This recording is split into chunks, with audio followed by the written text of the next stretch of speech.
Seguimos aquí en la 104.7 FM Federal, desde aquí de Río Gallegos, en este programa que es Las sonrisas se dibujan en la escuela.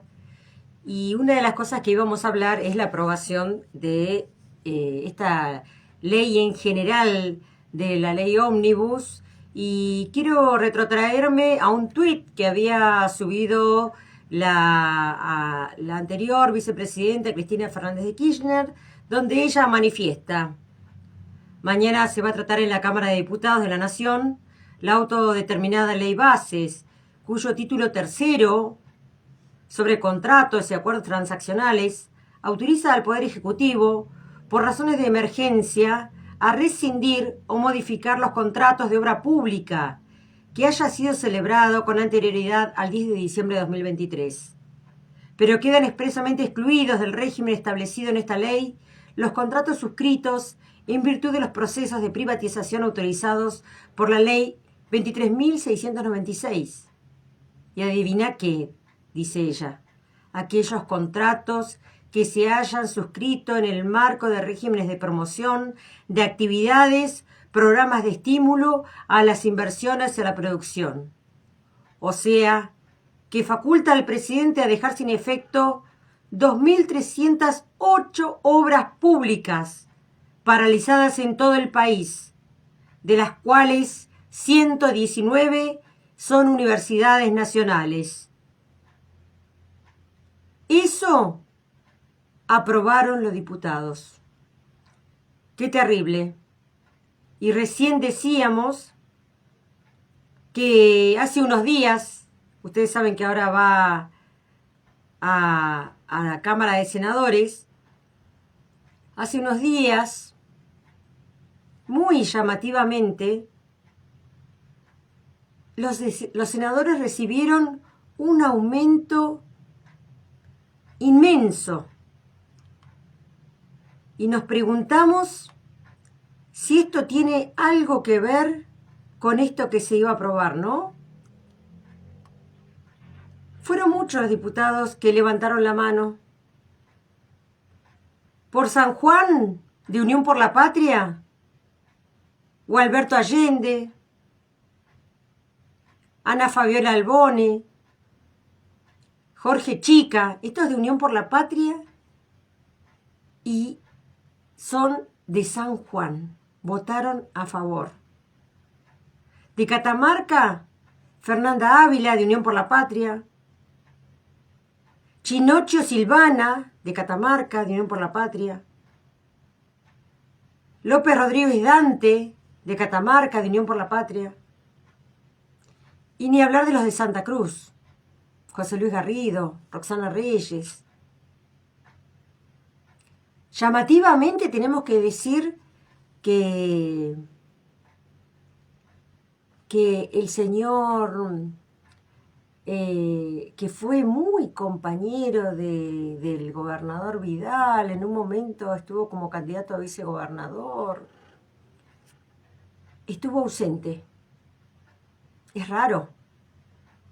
El gobernador se sacó una foto con Milei también en este marco.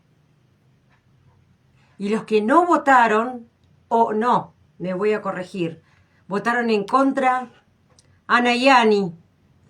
¿Por qué? Porque ella acá lo dijo en esta radio a través de una comunicación telefónica, totalmente en contra de esta ley Ómnibus. También votó en contra Kaki González, porque obviamente no podemos ir en contra de nuestro pueblo de Santa Cruz. Es terrible lo que dice la ley Bases. Artículo 1, declárase la emergencia pública en materia administrativa, económica, financiera y energética por plazo de 1 año. Pero también leíamos los otros días que hay superávit, o es un poco incongruente lo que está pasando. Si tenemos superávit en Argentina, ¿por qué nos estamos llamando a emergencia pública? En materia administrativa, económica, financiera, energética. ¿Por qué nos estamos llamando a emergencia pública cuando se están comprando armamento? Hoy hay un nuevo llamado a la compra de armamento, ¿lo sabían? Se quiere comprar un submarino, se quieren comprar armas, se quieren comprar vehículos como los tanques. ¿No lo sabían? Bueno, se los estoy contando. Miren lo que dice la ley. Delégase en el Poder Ejecutivo Nacional las facultades dispuestas por la presente ley vinculadas a materias determinadas de administración y de emergencia, con arreglo a las bases aquí establecidas y por el plazo dispuesto en el párrafo precedente. Título segundo, Reforma del Estado. Establécese como base de delegaciones legislativas dispuestas por el presente capítulo las siguientes: mejorar el funcionamiento del Estado, reducir el sobredimensionamiento de la estructura estatal a fin de disminuir el déficit, transparentar el gasto y equilibrar las cuentas públicas. No entiendo. Estamos con superávit, reitero. Eso es lo que anuncia el vocero presidencial del presidente, y también lo dijo el presidente en un discurso. Ahí saludo que se conectó Alba Barría. Muy feliz día, Alba Barría, una docente de muchos años, de muchísima trayectoria, una docente que podría estar en el equipo de gestión de educación. Porque arrancamos hablando de eso, ¿no? Una docente con muchísima experiencia y humildad en el trabajo. Porque nos hemos encontrado en el equipo de educación con mucha falta de calidad humana para el trato con la gente y para la resolución de problemas. Y le mando un gran cariño ahí a todas las docentes de la escuela número 11, que estuvieron acompañadas de los equipos de la escuela 44 y que sin embargo salieron hablando muy mal de la escuela, ¿no? Qué feo que a pesar de que les presten la escuela, salgan hablando mal de la institución. Continúo, Reforma del Estado, título 2. Asegurar el efectivo control interno de la Administración Pública Nacional, con el objeto de garantizar la transparencia en la administración de las finanzas públicas. Y sigue con varios ítems esta ley, pero quiero ir estrictamente a donde habla, acá está, artículo 3, facultase al Poder Ejecutivo Nacional a disponer en relación con los órganos u organismos de la Administración Central o descentralizada que hayan sido creados por ley o norma con rango equivalente, la modificación o eliminación de las competencias, de sus funciones o responsabilidades, la reorganización, modificación o transformación de su estructura jurídica, centralización, fusión, escisión, disolución total o parcial, o transferencia a las provincias o a la ciudad de Buenos Aires, previo acuerdo que garantice la debida asignación de los recursos. Quedan excluidos de las facultades del presente artículo las universidades nacionales, los órganos y organismos del Poder Judicial, del Poder Legislativo, Ministerio Público y todos los entes que de ellos dependan. El Poder Ejecutivo no podrá disponer la disolución de los siguientes organismos. No podrá disponer la disolución de los siguientes organismos: el Consejo Nacional de Investigaciones Científicas y CONICET, la Administración de Laboratorios e Insumos de Salud, Dr. Carlos Malbrán. Lo que dice es que no podrá disponer la disolución, atento. La Administración Nacional de Medicamentos y Tecnología Médica, ANMAT, el Instituto de Propiedad Industrial, INPI, el Instituto Nacional de Cine y Artes Visuales, INCA, el Ente Nacional de Comunicaciones, ENACOM, la Autoridad Regulatoria Nuclear, la Comisión Nacional de Actividades Espaciales, CONAE, la Comisión Nacional de Energía Atómica, la Comisión Nacional de Evaluación y Acreditación Universitaria, CONAU, la Comisión Nacional de Valores, el Instituto Nacional Centro Único Coordinador de Ablación e Implante, INCUCAI, la Unidad de Información Financiera y el Instituto de Tecnología Agropecuaria INTA. Hasta aquí se estarían salvando. Vamos a ver qué va a pasar luego en senadores. Y después el tratamiento de capítulo por capítulo, porque esta ley, que tiene más de 189 páginas, tiene que tratarse punto a punto. Y acá llegamos al título tercero, esto que habla Cristina Fernández, dice contratos y acuerdos transaccionales. Y habla, bueno, de muchos números, de los contratos. Dice, la facultad a la que se refiere el primer párrafo solo podrá ser ejercida siempre que ello resulte financiera o económicamente más conveniente para el interés público. Quedan expresamente excluidos del régimen establecido en esta ley los contratos suscriptos en virtud de los procesos de privatización autorizados en la ley 26.696 que mencionaba Cristina, y aquellos que se hayan suscrito en el marco de regímenes de promoción o actividades programadas de estímulo a las inversiones o a la producción, es decir, las universidades. Esperemos que esto, así como yo me tomé el trabajo de imprimir, leer, mirar cada uno de los artículos, los diputados se tomen el trabajo porque para ello fueron elegidos. Poco podemos pedirle a los diputados de Catamarca y San Juan que recién mencionamos, porque ellos deberían pensar en sus provincias. Pero sí tenemos que pedirles a nuestros diputados que por favor piensen en que ellos fueron elegidos por el pueblo para representar al pueblo. No están solamente por un sueldo allí. Tienen una misión, una obligación y además juran por esa representación.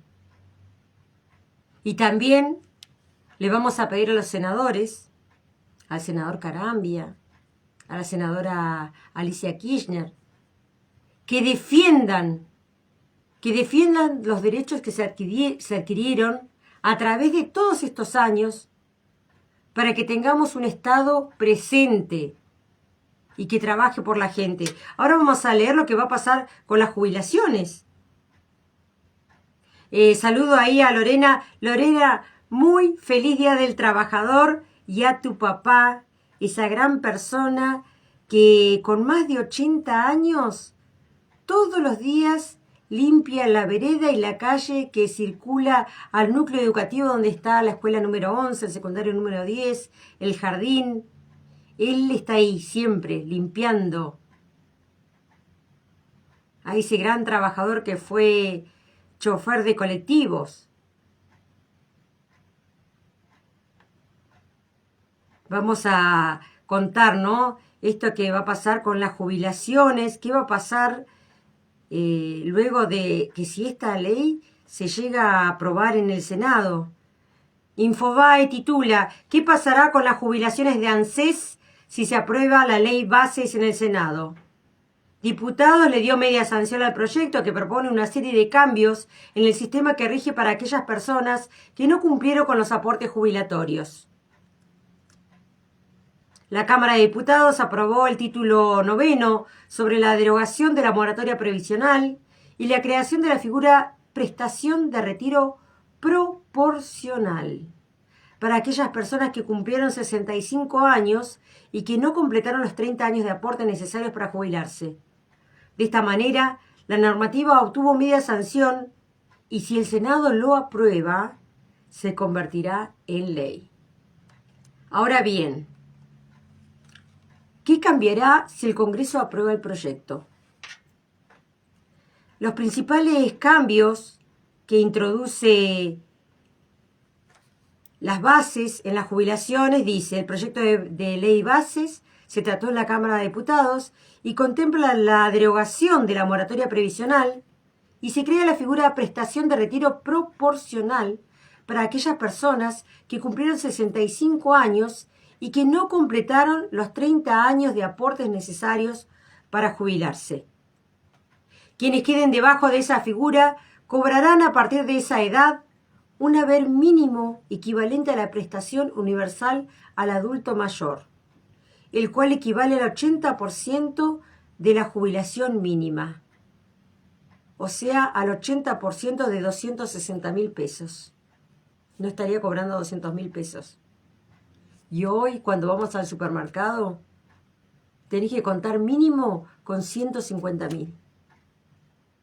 Y no deja derecho a pensión por viudez. Fíjense qué terrible. No da derecho a la pensión por viudez.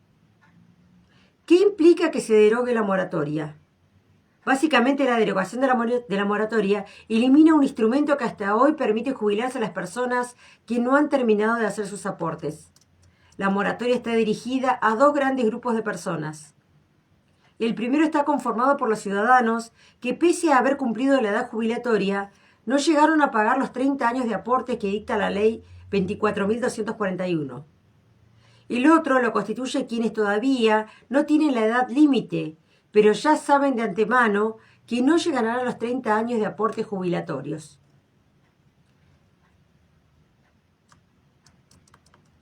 En concreto, quienes ya tienen la edad para jubilarse, mujeres de 60 años y hombres de 65 o más, pueden acceder a una moratoria cuyas cuotas se ajustan según la unidad de pago de deuda previsional, un valor que depende directamente de la remuneración mínima imponible, que hoy alcanza los 45.000 pesos. Según dicta la normativa, las cuotas que se descuentan en cada pago de haberes son equivalentes al 29% de dicha remuneración mínima no imponible. Hoy el monto a descontar sería entonces de 13.131 pesos. El 29% de esos 45.000. En el caso de quienes aún no cumplen con la edad mínima de jubilación, el sistema es exactamente igual, pero solo pueden acceder quienes acrediten ingresos que demuestren capacidad para pagar la deuda. ¿Y qué es la prestación de retiro proporcional? ¿Qué es lo que ofrece esta nueva ley? ¿Qué es la prestación de retiro proporcional? Lo que propone el gobierno es eliminar definitivamente la moratoria, en su lugar crear la prestación de retiro proporcional, y con esto quienes no hayan terminado sus aportes cobrarán a partir de los 65 años, si estás vivo, un haber mínimo equivalente a la prestación universal al adulto mayor, la cual equivale al 80% de la jubilación mínima, al 80% de 260.000. Para poner en contexto, en mayo los beneficiarios de esta prestación de retiro proporcional del PUAM cobrarán 222.000 pesos. O sea que aquellos que no tuvieron vivienda y están alquilando, o comen o pagan el alquiler, o comen o pagan los remedios, porque todos sabemos cómo llega una persona a los 65 años, con problemáticas de diabetes, de hipertensión, del corazón, de los huesos, muchísimos casos de cáncer. Hoy la medicación de cáncer suspendida en todo el país. ¿Cuánta gente se ha muerto? Lo dijimos aquí en la radio. Le mando un gran cariño y feliz día a Liliana Ávila, que está conectada. Te mando un gran abrazo. Sobre ese nivel, de acuerdo a la cantidad de años de aportes al sistema integrado previsional argentino, se pagará un adicional. El Ejecutivo deberá definir qué montos se percibirán según cada caso. Es decir, que no cobrará lo mismo una persona con 10 años de aporte que una que contribuyó durante 25 años, por citar un ejemplo. ¿Qué es el PUAM? El PUAM es la pensión universal para el adulto mayor. Es un instrumento que le asegura a los mayores de 65 años un ingreso mensual, cobertura médica y asignaciones familiares. Como se mencionó, el monto equivalente es del 80% de la jubilación mínima, es decir, 222.000 pesos. ¿Qué pasará con la edad jubilatoria si se aprueba la ley Bases en el Senado? ¿Qué pasará con la ley jubilatoria, con la edad jubilatoria? Según la abogada especializada Andrea Falcone, la derogación de la moratoria anticipada implica que 9 de cada 10 mujeres no podrá jubilarse a los 60 años. 9 de cada 10 mujeres no podrá jubilarse a los 60 años y deberá esperar para acceder a una PUAM, a esto de cobrar un 80% de la básica, en caso de no contar con aportes o un retiro proporcional. Esto se debe a que solo el 10% de las mujeres logra completar los 30 años de aportes al alcanzar la edad jubilatoria, explicó. Pero la finalización de la moratoria previsional no es una preocupación netamente femenina. De aprobarse esta ley de bases, 7 de cada 10 hombres tampoco podrán jubilarse a los 65 años, debiendo optar por una pensión no contributiva o una jubilación proporcional, esta que propone el gobierno actual. La alta informalidad laboral es el principal motivo por el cual se ha permitido la adquisición de aportes a través de moratorias. Es la respuesta que brinda el Estado ante la falta de control de empleo en negro, agregó.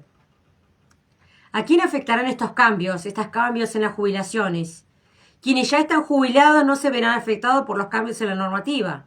Sí se verán particularmente afectados aquellas personas que están cerca de la edad jubilatoria o las que ya cumplieron y aún no han cumplido con los 30 años de aportes requeridos por la ley. Terrible. Estas son las novedades que tenemos respecto de qué va a pasar con las jubilaciones si se aprueba esta ley en el Senado. Vamos a otra pausa.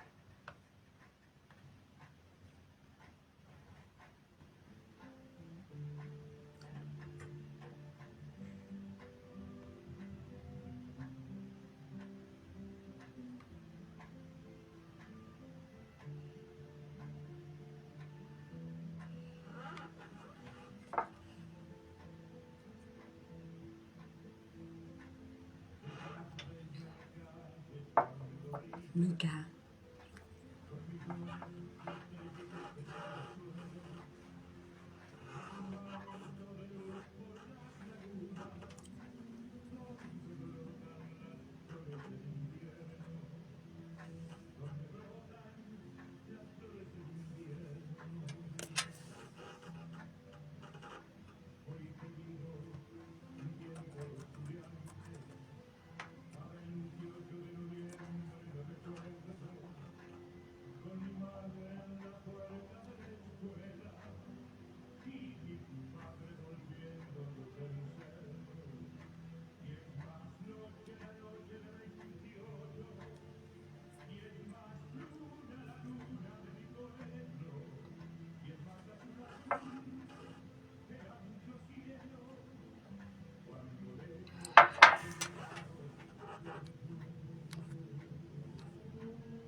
Seguimos acá en la 104.7 FM Federal, desde Río Gallegos, desde aquí, desde el puerto de la Costanera.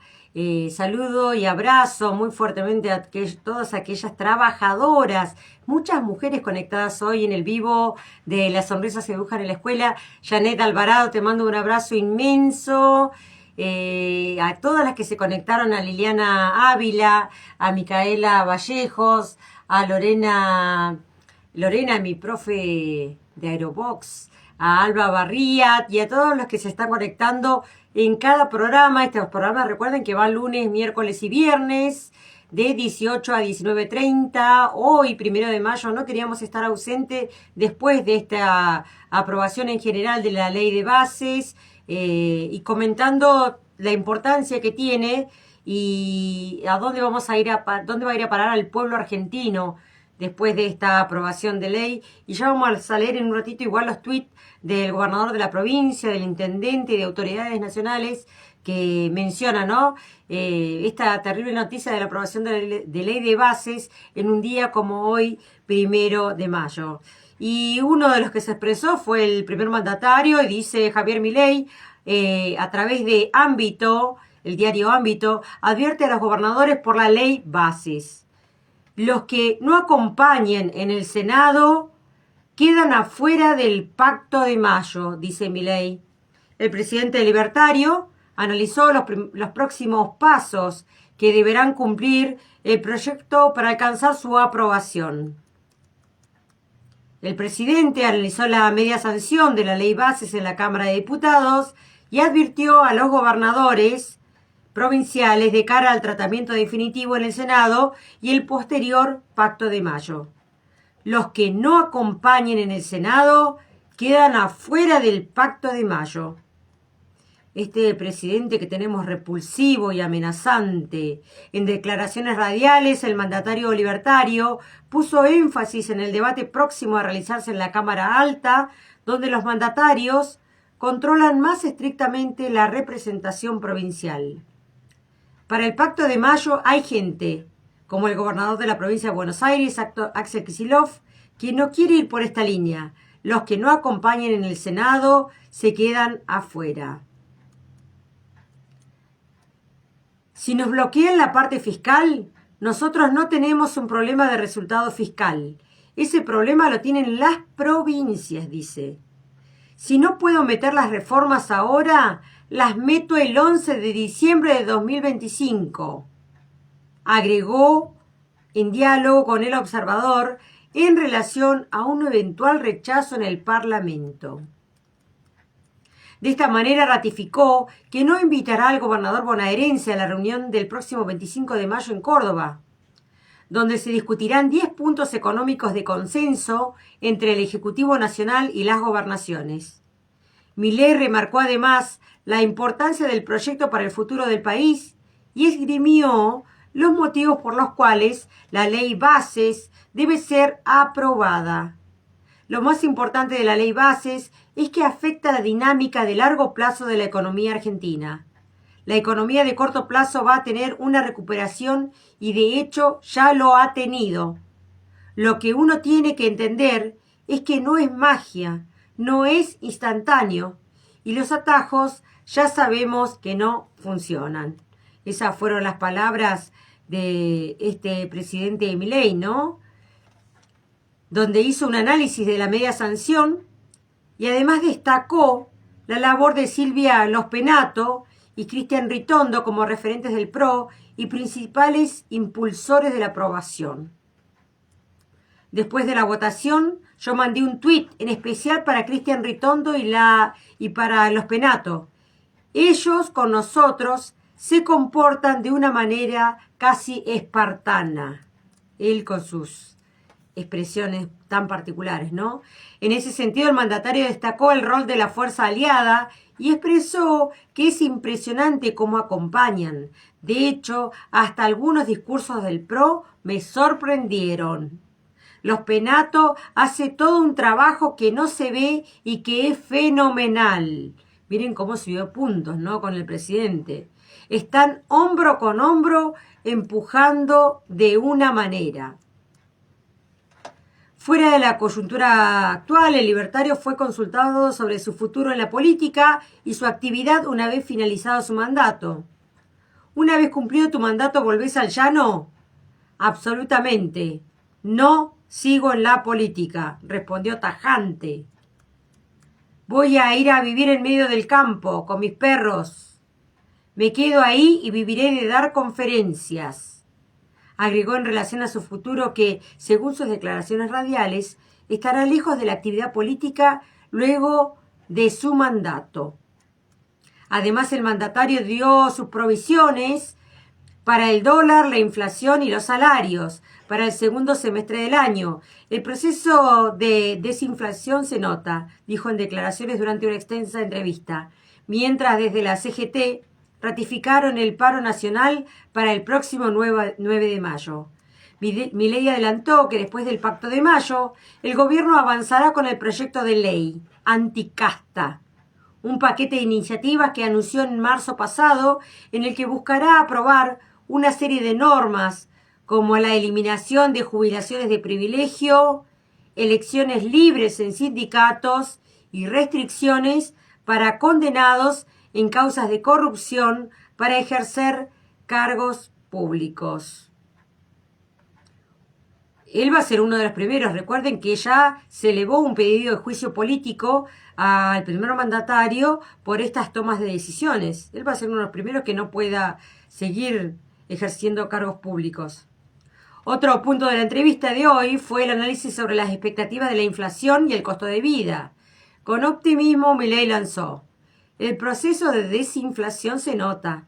Las últimas 2 semanas de abril, los alimentos y bebidas mostraron desinflación. A medida que los salarios le empiezan a ganar a la inflación, va a haber una recomposición del salario real y eso va a permitir recomponer la demanda, reiteró. La verdad que las palabras de este señor son bastante llamativas porque él habla de desinflación, pero como yo leí al principio, el proyecto de ley, de esta ley, ¿no?, que en su primer artículo dice: declárese la emergencia pública en materia administrativa, económica, financiera y energética por el plazo de 1 año, cuando él habla de un superávit. Y como le respondió también la ex vicepresidenta: cualquiera tiene el superávit cuando dejas de pagar tus cuentas. Es como cuando vos te pedís un préstamo, te quedás con el préstamo y te quedás con tu sueldo. Claro que vas a tener superávit, y lo habíamos dicho acá también, ¿eh? Lo habíamos dicho acá en el programa hace unos días, creo que la semana pasada. No es novedoso. Otra de las cosas que dijo el presidente, lo voy a leer a través de Infobae, muy feo cómo se dirige, cero diplomacia este señor. Dijo Milei, está en Infobae: yo tengo el culo limpio, no necesito que la corte me salve, por eso puedo hacer las reformas. Fíjense cómo se expresa, qué terrible. El presidente defendió la postulación de Ariel Lijo al máximo tribunal. Si uno de mis funcionarios incurriera en un acto de corrupción, le pego una patada en el culo, prometió. Qué mal que se expresa. La verdad que es terrible que mucha gente haya elegido a este señor que se expresaba así en campaña. La verdad que habla de quienes lo eligen también, ¿no? El presidente Javier Milei defendió este miércoles la postulación a la Corte Suprema del juez federal Ariel Lijo. Según explicó, es un magistrado que conoce como ningún otro cómo funciona el sistema judicial, y eso es fundamental para la reforma que pretende impulsar. Mi único interés es que la Corte falle acorde a los principios de la Constitución Nacional. No necesito una corte adicta, planteó. Y desarrolló: yo tengo el culo limpio, no necesito que la corte me venga a salvar. Por eso puedo hacer las reformas que estoy haciendo. También dijo en ese contexto que es obvio que él no llegó al gobierno para chorear, porque no está en su esencia. Y prometió Si alguno de mis funcionarios incurriera en un acto de corrupción, le pego una patada en el culo. Milei aseguró que una vez cumplido su mandato, volverá al llano. No sigo en la política, mi intención es irme a vivir en el medio del campo, donde no me vea nadie. No quiero saber más nada de nada.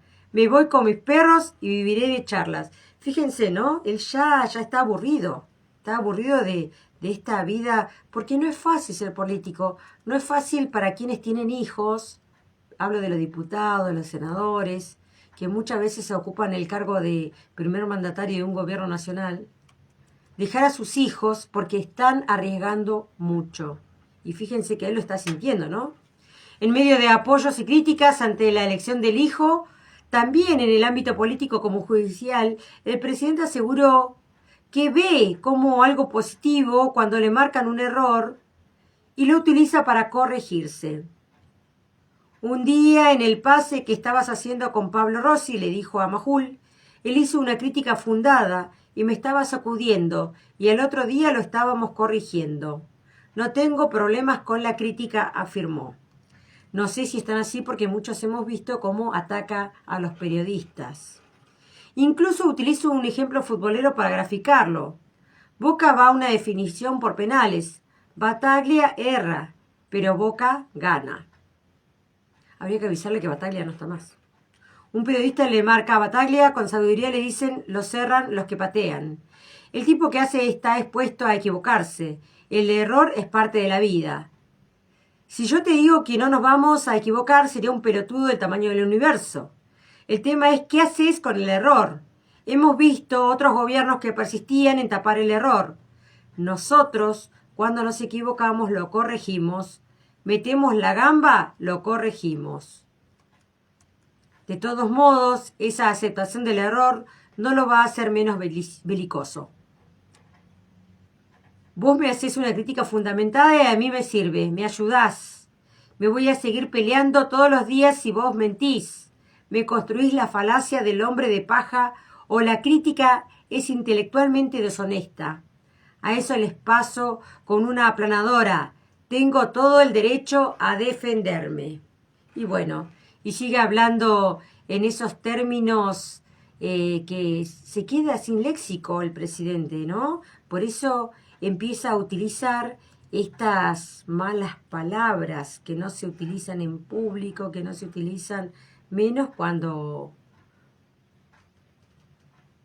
estás dando una nota radial, ¿no? En este caso.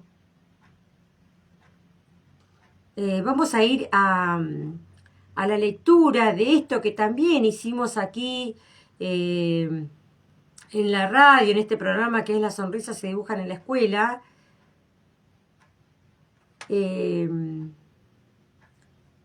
Donde este primer mandatario había pedido asistir a la Feria Internacional del Libro, que ustedes saben que se está desarrollando en la ciudad de Buenos Aires, y el titular de la Feria del Libro se expresó, y miren lo que dice. La Feria del Libro responde a la cancelación de Milei. Evaluaron que no les conviene y ahora dice que no somos gente de bien. El presidente de la fundación que organiza el encuentro literario, Alejandro Baccaro, cuenta que ayer hubo una reunión en la Casa Militar y Presidencia. Acordaron cómo sería el acto. Es una trampa. Resulta que ahora Milei no viene porque nosotros no queremos, dice apenas levanta el teléfono Alejandro Baccaro, presidente de la Fundación El Libro, la entidad que organiza la Feria del Libro. Responde, claro, al sorpresivo anuncio que hizo este mediodía el presidente Javier Milei cuando suspendió su participación en la feria. Nos hace sospechar que hay un tema de sabotear la presentación y hacerlo al estilo kirchnerista de modo violento. Baccaro cuenta que, sin embargo, hasta este martes, ayer, las conversaciones entre presidencia y la feria iban viento en popa. O eso parecía. Ayer estuvieron acá 25 personas de la productora, de la Casa Militar y hasta de Presidencia de la Nación. Nos pusimos de acuerdo en todo, cómo serían los vallados, explica Vaccaro a Infobae. Esto incluso alguien que trabaja en la producción de esto con Karina Milei, Mara Gorini. No alcanzó. El diálogo con Luis Majul y Esteban Trebuch, Milei sostuvo: nos han amenazado con que nos van a hacer cosas. Tiene miedo a que vayan con las papas fritas, porque ustedes saben que el presidente le tiene fobia a las papas fritas. Sería terrible una marcha donde todo el mundo llevara las papas fritas. Nos amenazaron con que nos van a hacer cosas, un tipo de comportamiento impropio de la cultura, y no podemos exponernos a que nos hagan un bloqueo. Por eso decidieron, dijo, no hacer la enorme presentación que se preparaba para el domingo 12 de mayo. No era poco, estaban planeando, como adelantó Infobae, utilizar la pista central de la Rural, poner allí pantallas gigantes, montar como todo un recital. Productores de evento calcularon que, sin contar el alquiler del espacio, la presentación costaría no menos de 60 millones de pesos. Eso costaba la presentación del primer mandatario allí en la Feria del Libro. Y después decimos que estamos en emergencia económica, ¿eh? Eso dice la ley, la declaración de emergencia, título 1. Fuimos claros, queríamos que el presidente viniera, dijo Vaccaro, pero habrán evaluado que no les convenía. Hay que meter esa gente, tiene que pagar la entrada, no es fácil. La fundación se sorprende por la manera en que ocurrieron las cosas, pero también se veía venir la decisión. Ayer tuvimos una reunión de consejo y dijimos que teníamos que ratificar que queríamos que el presidente viniera, porque si no iba a decir que somos comunistas, kirchneristas, del RP, del Partido Obrero, etcétera, etcétera, se burla Vaccaro. Se ve que han evaluado que no les conviene y ahora dice eso, que somos violentos, hostiles, no gente de bien como él quiere. El jueves 25, en la apertura del libro, hubo muchas críticas a las políticas de gobierno. Se subrayó la ausencia de las tradicionales stand de nación en el evento y también se apuntó a las resoluciones vinculadas a la cultura y al sector del libro. No al cierre del Fondo Nacional de las Artes, no al cierre del Instituto Nacional del Teatro, no al desguace del Instituto Nacional de Cine, INCA, dijo entonces Vaccaro. De que arranqué, planteó, concurrir a la feria este año representa un acto de rebeldía y de resistencia. Desde el público lo aplaudieron. En ese discurso, Vaccaro aludió a la presentación de Milei en la feria y mostró cierta preocupación porque ¿quién se haría cargo de la seguridad del presidente? No hay plata, enfatizó Vaccaro, subrayando las exigencias económicas que implicaría la presencia gubernamental. Sin embargo, pronto se supo que todo quedaría en manos de Presidencia y de la Rural, dado que el espacio que el presidente, se dice que por idea de su hermana, Karina, había decidido ocupar, no está entre los que la Fundación El Libro alquila y por lo tanto no puede decidir sobre él. Por su parte, Liliana Hecker, la escritora que abrió la feria, también fue dura. ¿Tiene sentido celebrar esta nueva edición de la Feria del Libro en un país que día a día crece en la pobreza y en la indigencia? Preguntó. Pero a la vez enfatizó la necesidad de hacerlo precisamente por estos problemas. La autora hizo una descripción cruda del país, una descripción que apuntaba también a las últimas decisiones de Milei. Día crecen la pobreza y la indigencia. Hay millares de despidos sin fundamento. la salud y la educación pública están en emergencia. La obra pública fue cancelada. Nuestras universidades son desfinanciadas al punto de correr el riesgo de cerrar sus puertas. La investigación científica y tecnológica y el ejercicio de la ciencia y la tecnología están siendo devastados. Toda institución o medio que favorece el desarrollo y la difusión de la cultura ha sido desvirtuado o borrado. Se entregan nuestras riquezas naturales y el Estado parece ausente, aunque en caso de epidemia. Con cierta amargura, Vaccaro concluye: esta feria va a estar cruzada por el caso Milei, y traza un camino. Queremos hacer un corte y ocuparnos de lo cultural, que es por lo que la gente viene a hacer acá. Esas eran las palabras de Vaccaro, que lograron que el presidente no se presente en la Feria del Libro, un espacio de cultura que está pensado para la gente que cree en el desarrollo de una sociedad. Por eso Milei no va a ir. Vamos a una nueva pausa y enseguida vamos a estar con las noticias provinciales, muchas que tienen que ver con educación, renuncias, alejamiento del Gabinete Provincial de Educación. Ahora enseguida volvemos aquí en la 104.7 FM Federal. Desde Las sonrisas se dibujan en la escuela, este programa de Margarita Colli.